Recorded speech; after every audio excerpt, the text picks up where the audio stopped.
This is BiggerPockets Daily, the audioized version of the world's #1 real estate investing blog. Hope you're having a relaxed Sunday. I'm your host, Tyler, and I read these articles so you can keep learning while you go about your busy life. Oh, and you'll find endless content on BiggerPockets.com. Create an account today. It's free.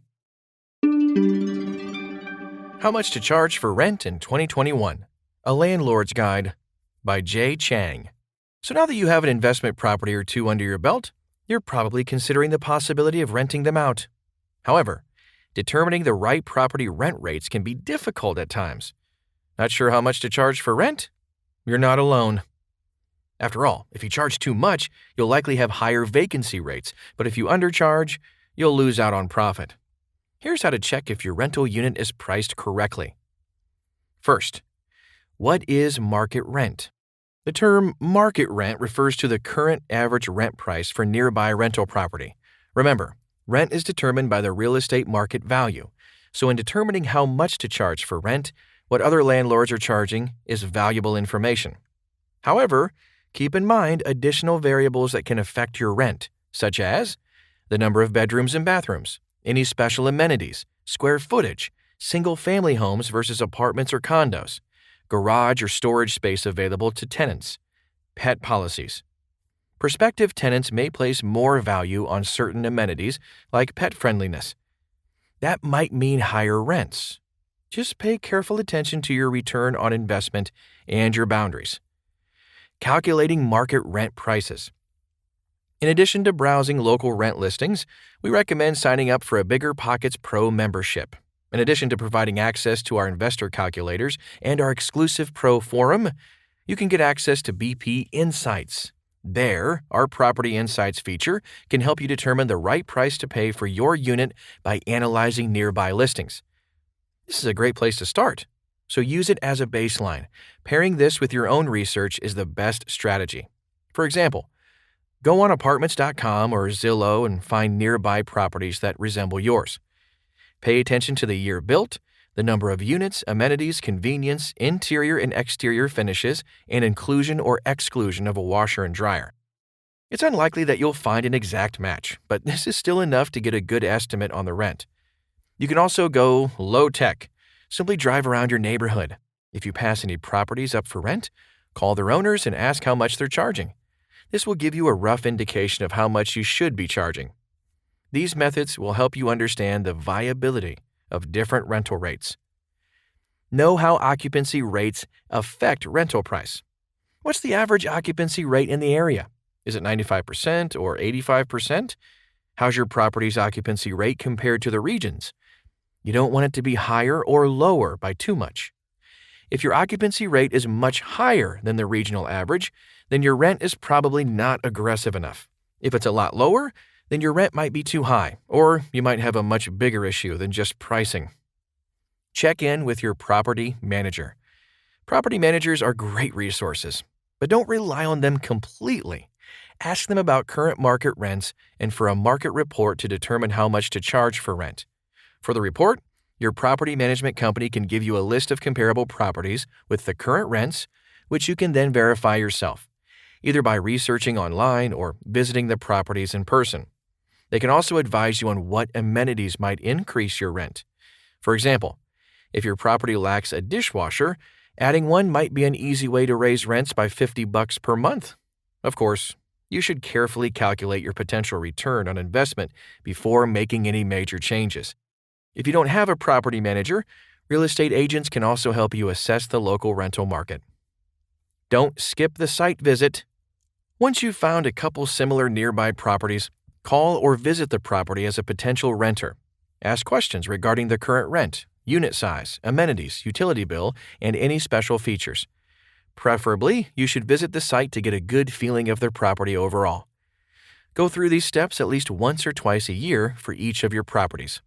Studying the current local market increases your rental income, helps you properly manage your current properties, and ensures you make better acquisitions in the future. How much to charge for rent? The 3 golden rules. All that information is helpful, but serious investors need to dig deeper to know exactly how much to charge for rent. Follow these rules to arrive at the perfect price. 1. Minimum rent requirement. The rent has to be high enough for you to be able to afford expenses and provide cash flow. Let's assume your expense ratio is 50%, covering both the economic losses and the operating expense. Thus, in the case of a $500 rental, a 50% expense ratio would leave us with $250 to cover three important things. 1. Debt service, such as your mortgage. 2. Capital expenditure, CapEx reserve. 3. Cash flow. You'll likely find that $250 is simply not enough to cover all three of the above. And since debt service is mandatory, the choice we face is between our profit and CapEx reserve. What we often see is landlords pocketing the money left over after debt service, then getting excited about their great cash flow.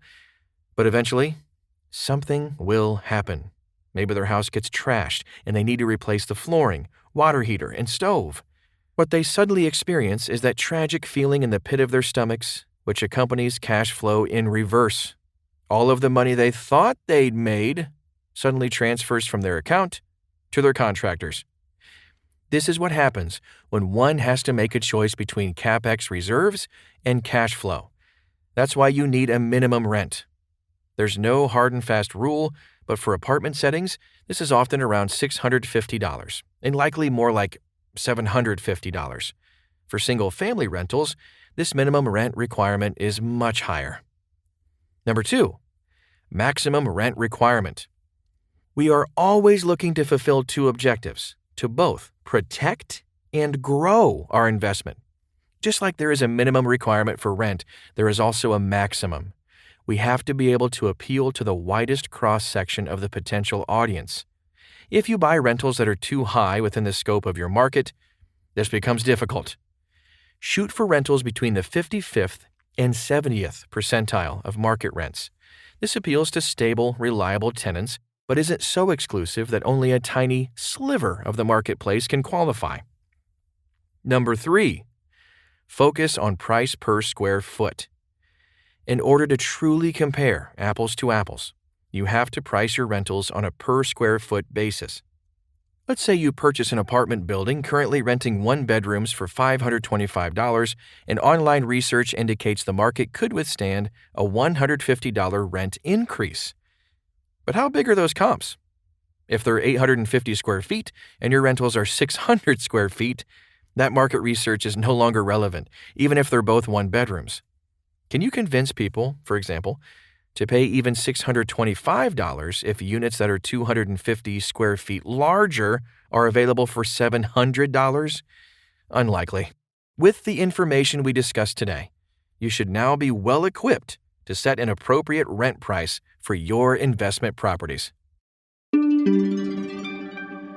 Hopefully you got something out of today's show. Before I leave you, here's a quick tip. Finding an investor-friendly real estate agent can accelerate your path to purchasing your first or next investment property. How do you do that? By visiting BiggerPockets.com/find-an-agent. That's BiggerPockets.com/find-an-agent to find a top-rated agent in your backyard. Have a great day, and hope to see you right back here tomorrow.